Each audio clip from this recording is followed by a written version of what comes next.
Hello guys, welcome to the facture studies. आज का हमारा टॉपिक है कॉस्ट अकाउंटिंग। कॉस्ट अकाउंटिंग भी एक मोस्ट इम्पॉर्टेंट टॉपिक है और ये हमारे टॉपिक्स के अंदर एक न्यू ऐड हुआ है कॉस्ट अकाउंटिंग। तो इसलिए हमें इसे ज़्यादा समझने की ज़रूरत है कि किस टाइप के इसके एमसीक्यूज़ आ सकते हैं। तो एमसीक्यूज़ हम कब सॉल्व कर पाएंगे, जब तक हमें उसका मीनिंग नहीं क्लियर हो जाता, उसके ऑब्जेक्टिव्स नहीं क्लियर हो जाते कि एक्चुअल वो काम क्या करता है। ठीक है, तो आज का टॉपिक अब हम स्टार्ट करते हैं। Cost accounting. Cost accounting is the process of accounting from the point at which expenditure is incurred or committed to the establishment of its ultimate relationship with cost center and cost units।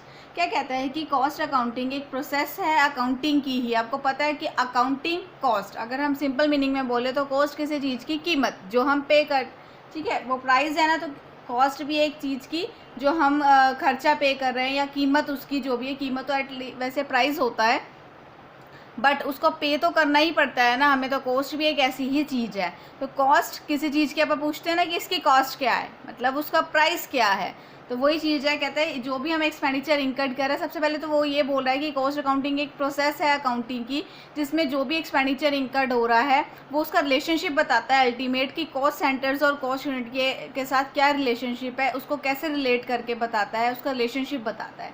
Clear? अगर meaning से भी नहीं clear हो रहा तो एक आप definition करते हैं।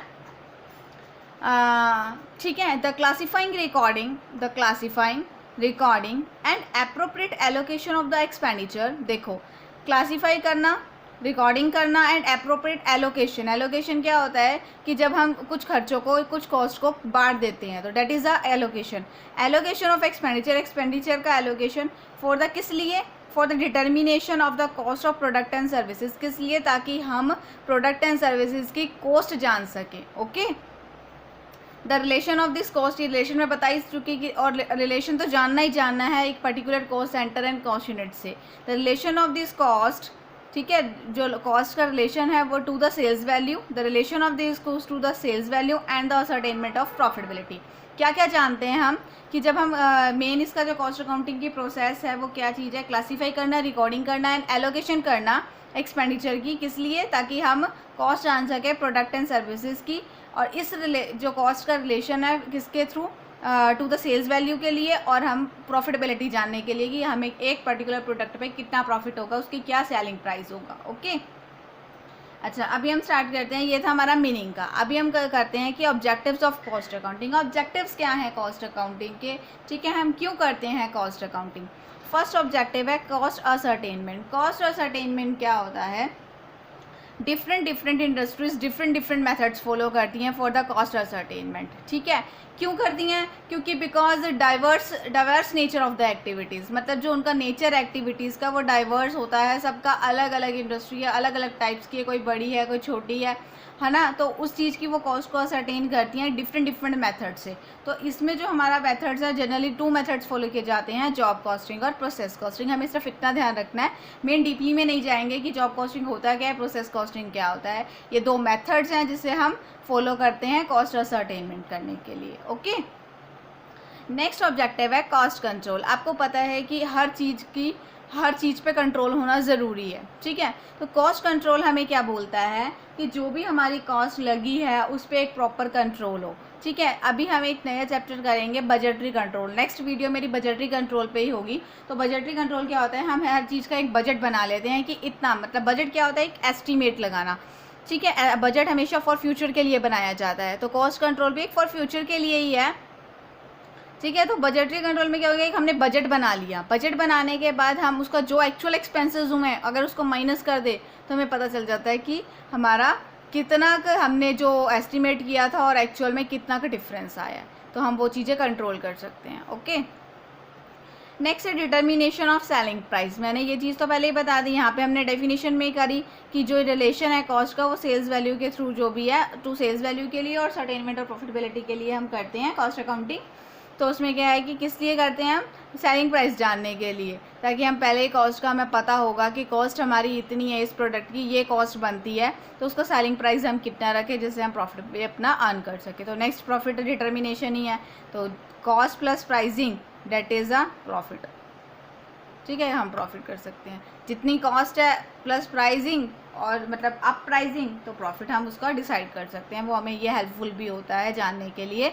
कॉस्ट अकाउंटिंग क्यों करते हैं? अगर हमें किसी चीज़ की कॉस्ट पता चल जाती है, कीमत पता चल जाती है, तो उसका हम अपना एक प्रॉपर पर्टिकुलर डिसाइड करके उसका प्रॉफिट जान सकते हैं कि हम इतना प्रॉफिट एक्चुअल में कमा लेंगे, तो उस हिसाब से हम अपना प्राइस सेट करते हैं।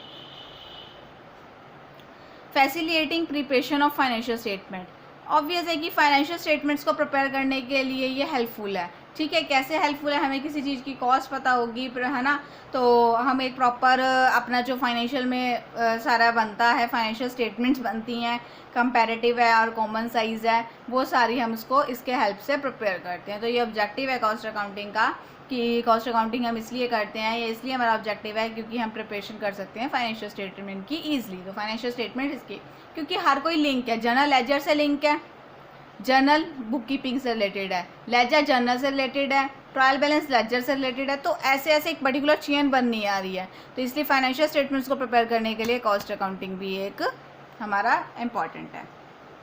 अब हमें पता होना चाहिए कि हमारा डिफरेंस क्या है कॉस्ट अकाउंटिंग और फाइनेंशियल अकाउंटिंग में, क्योंकि जब तक एक डिफरेंस चीज़ होती है जिससे हमें दो चीज़ों के बीच में जब हम कंफ्यूज हो रहते हैं तो उसे वो हमें क्लियर कर देती है। तो फर्स्ट मैं ऑब्जेक्टिव बता देती हूँ, आपको ऑब्जेक्टिव से क्लियर हो जाएगा कि दोनों का डिफरेंस क्या है। फाइनेंशियल अकाउंटिंग जो है वो प्रोवाइड करती है information about the financial statements. ठीक है, ये प्रोवाइड करती है financial statement, trading, P&L, balance sheet, इस सब की हमें ये इंफॉर्मेशन प्रोवाइड करती है। बट जो कॉस्ट है वो हमें क्या बताती है? कॉस्ट को असरटेन करना, उसका मेन ऑब्जेक्टिव ही यही है ना कि असरटेन करना, है ना। It provide information to ascertain the to control cost and for decision making about the cost. मतलब कॉस्ट क्या, कॉस्ट पे ज़्यादा ये फोकस रखती है, कॉस्ट को हम असरटेन कर सके, किस लिए? फॉर कंट्रोल करने के लिए और फॉर डिसीजन मेकिंग के लिए।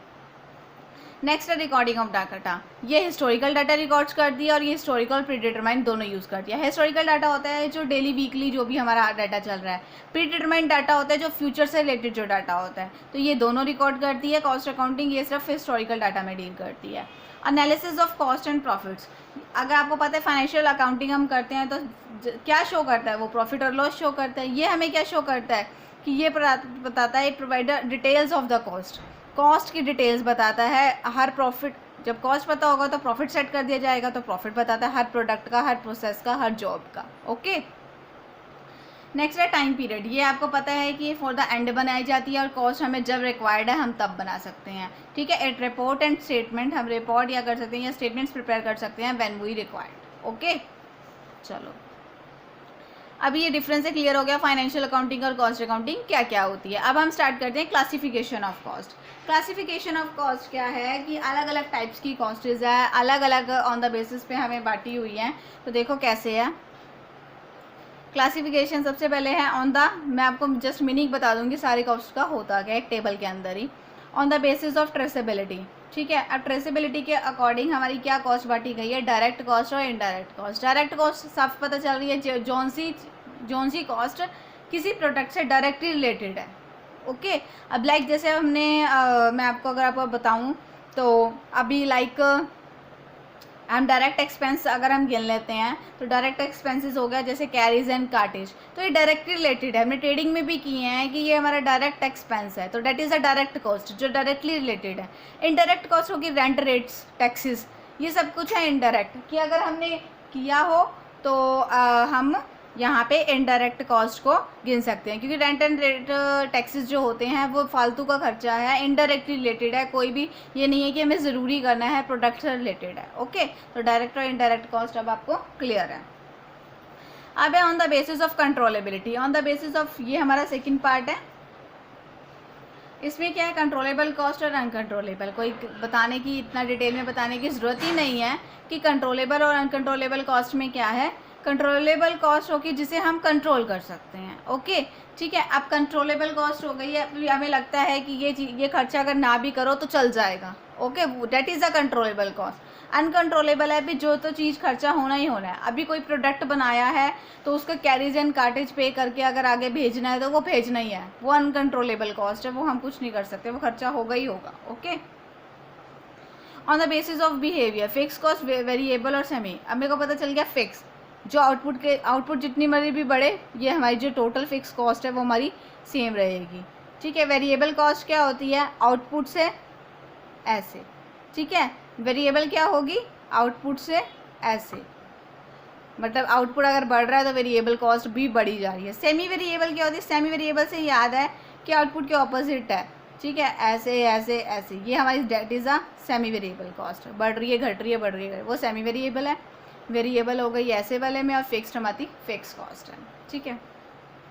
टाइम पे हिस्टोरिकल कॉस्ट, प्रीडिटरमाइंड कॉस्ट, मैंने आपको बता दी दोनों का मीनिंग। हिस्टोरिकल कॉस्ट क्या होती है, हिस्टोरिकल जो आज से रिलेटेड है, ठीक है, जो आज जो खर्चा हो रहा है हम उसकी कॉस्ट जो डिटरमाइन कर रहे हैं, that is the historical cost. Predetermined है जो फॉर फ्यूचर के लिए, फ्यूचर के बेसिस पे जो भी कॉस्ट है, फ्यूचर के लिए हमने जो भी डिटरमाइन कर रहा है वो प्रीडिटरमाइंड कॉस्ट है।